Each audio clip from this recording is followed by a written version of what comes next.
Hello दोस्तों, नमस्कार। मेरा नाम है दीपक पाल। स्वागत करता हूं आपके अपने यूट्यूब चैनल जिसका नाम है गंगा कंप्यूटर सेंटर। आज हम सीखेंगे सॉफ्टवेयर रेस्ट्रिक्शन पॉलिसी।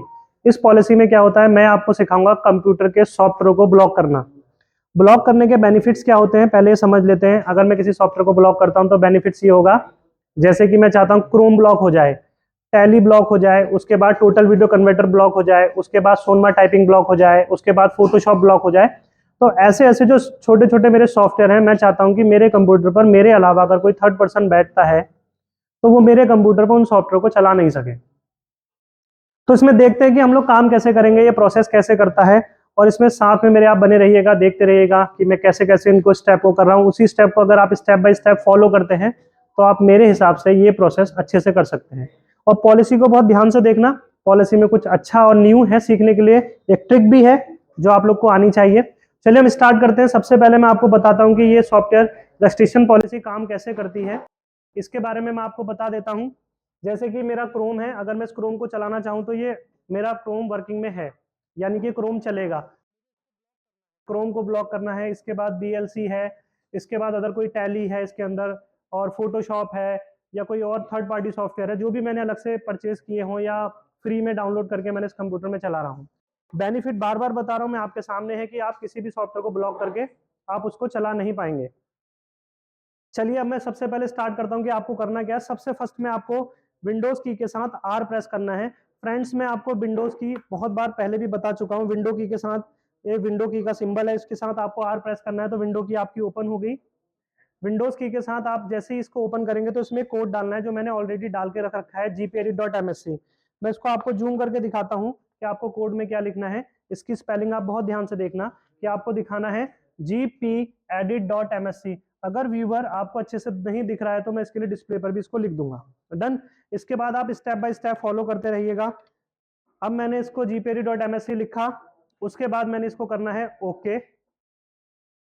ओके करते ही मेरे सामने एक एक विंडोज ओपन होगी। विंडोज ओपन होते ही मुझे इसमें सबसे पहले जाना है कंप्यूटर कॉन्फ़िगरेशन पर। मैं इसको भी जूम करके आपको दिखाता हूं।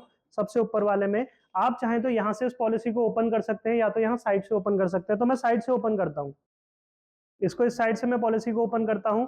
इसमें आ गया कंप्यूटर कॉन्फ़िगरेशन। कंप्यूटर कॉन्फ़िगरेशन को मैंने ओपन किया। इसमें जाना है हमको विंडोज सेटिंग। ये विंडोज सेटिंग आ गई। विंडोज सेटिंग को आप साइड से यहाँ एरो की से ओपन करेंगे, यहाँ साइड से। मैं इसको भी दिखाता हूँ आपको जूम करके। इसको आप ओपन करेंगे, इसमें आ रहा है सिक्योरिटी सेटिंग्स।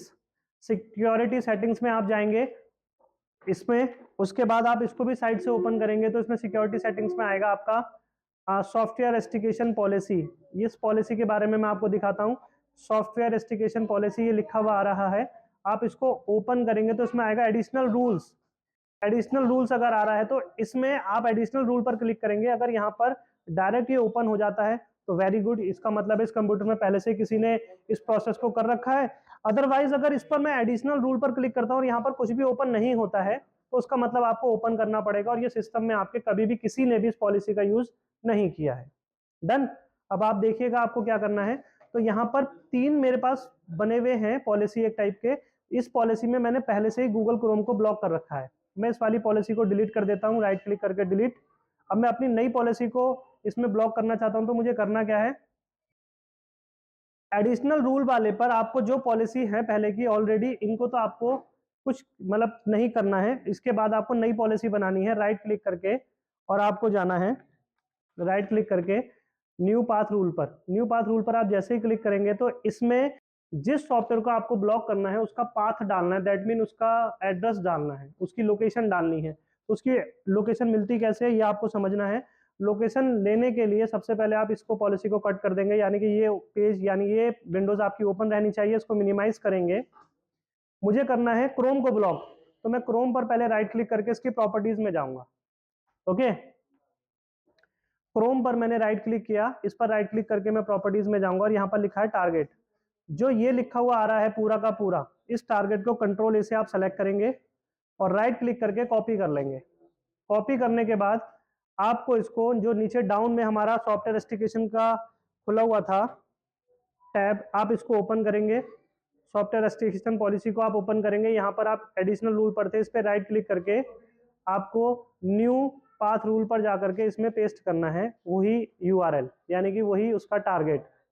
ये आप इसमें करने के बाद आपको विशेष ध्यान रखना है, आपको बहुत ज़्यादा ध्यान देना है कि इन्वर्टेड कॉमास ना आए। इन्वर्टेड कॉमास को आप हटा देंगे जहां से इन्वर्टेड कॉमास आ रहे हैं। इन इन्वर्टेड कॉमा को हटाने के बाद आपको इसको करना है अप्लाई, देन ओके। मैं यहाँ पर एक पॉलिसी को लॉक कर चुका हूँ या एक सॉफ्टवेयर को लॉक कर चुका हूँ जिसका नाम है क्रोम।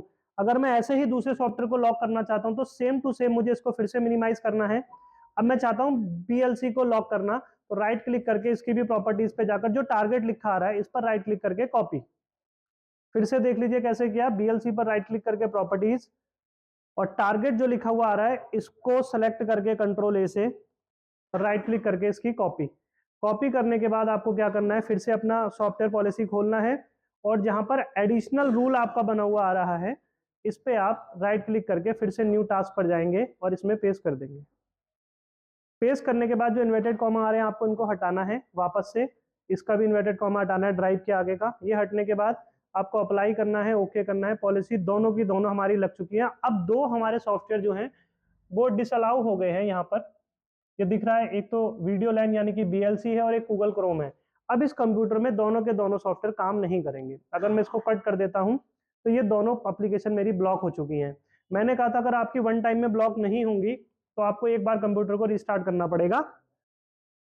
रिस्टार्ट करने पर आप देखेंगे कि दोनों एप्लीकेशन हमारी ब्लॉक हो चुकी हैं, अदरवाइज ये ब्लॉक नहीं हुई। और अगर इसको ठीक करना है आपने तो आपको वापस से सेम कंडीशन वहीं जाना पड़ेगा। सबसे पहले वही gpedit.msc जो आपने अभी डाला था, इससे पहले कमांड जो आपने यूज करी थी gpedit.msc। उसके बाद आपको याद होगा कि हम सबसे पहले गए थे कंप्यूटर कॉन्फ़िगरेशन में। मैं वापस से आपको बता रहा हूँ, कंप्यूटर कॉन्फ़िगरेशन या साइड में भी आ रहा है। उसके बाद विंडोज सेटिंग, सेटिंग को आप साइड से ओपन करेंगे। उसके बाद सिक्योरिटी सेटिंग को आप ओपन करेंगे। उसके बाद सॉफ्टवेयर रेस्ट्रिक्शन पॉलिसी, ये लिखा हुआ आ रहा है। सॉफ्टवेयर रेस्ट्रिक्शन पॉलिसी को आप ओपन करेंगे तो इसमें आपको यहाँ साइड से ओपन करना है एडिशनल रूल, और एडिशनल रूल में दोनों की दोनों एप्लीकेशन आ गई हैं। आप इनको अगर दोबारा से चालू करना चाहते हैं तो इस एप्लीकेशन को डिलीट कर दें।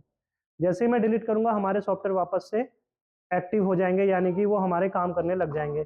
और जितनी भी एप्लीकेशन मैं यहाँ पर ब्लॉक करना चाहता हूँ राइट क्लिक करके सबके सबको मैं दोबारा से लॉक कर सकता हूँ। तो ये मेरी प्रोसेस फाइनल हो चुकी है। आशा करता हूँ आपको मेरी वीडियो पसंद आई होगी, और अगर वीडियो पसंद आई हो तो वीडियो को ज़्यादा से ज़्यादा लाइक करें, शेयर करें, कमेंट करें।